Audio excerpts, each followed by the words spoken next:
let me start maybe with a general question about the scientific process, right? The scientific process, we often think of it as, hey, we do literature search, literature discovery, we generate hypotheses, we do some experiments, we do an analysis, and hopefully reach out to a conclusion.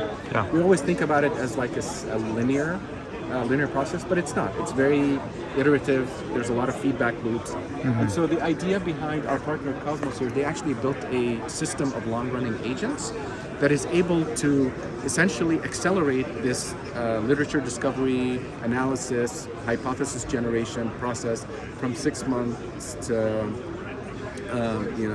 from let's say 6 months to about a day, right?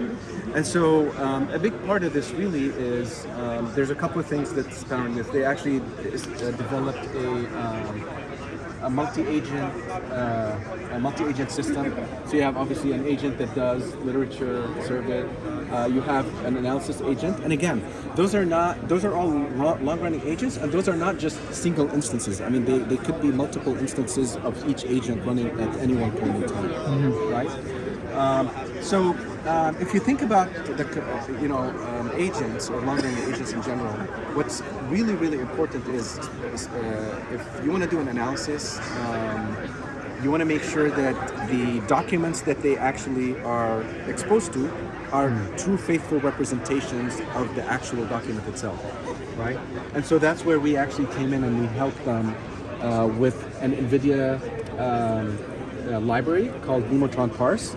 So Nemotron Parse is a library that actually is able to detect various components of scientific literature. So if you think about scientific literature, there's it's full of text, it's full of tables, full of figures, full of formulas and so forth. So you want to make sure that you accurately represent it. And let me try to kind of motivate why this is super important. So I mean, this is like some alternative solution. So they generally do pretty good, right? Like with text maybe and captions and so on and so forth. But here's an example where one falls short from the other, right? Like in this particular case, it actually correctly detected, for example, a figure caption, but it actually totally missed out on a figure. So if you want to try to reason, or let's say you want to try to reproduce the results of a figure, you're not going to be able to do that because there is no faithful representation of it, right? Let's look at another maybe example. Like that's another example. This is a table full of panels. If you want to be able to reason through this and maybe even replicate some of those results, you're not going to be able to do that because they're not equivalent, right?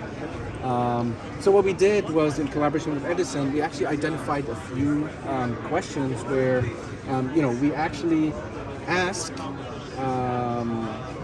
we chat with our documents. So we ask the tool, hey, tell me, what's the area under the curve under this urine protein called IgGA4, right, which is basically used in Alzheimer's disease. So I could basically run this, and I'd expect it. Hopefully, it'll do the right thing. I'd expect it to give me a 0.8 answer, which basically resembles that figure there. Now, let's suppose that I do the same thing on this one. I ask the same question.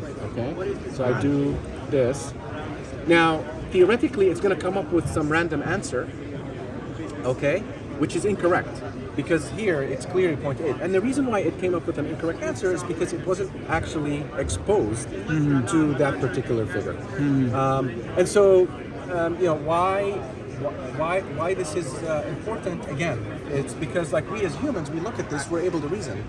But when you're dealing with agents that only see tokens, okay, if you have missing tokens, that's basically wasted effort, right? So that's basically the idea here.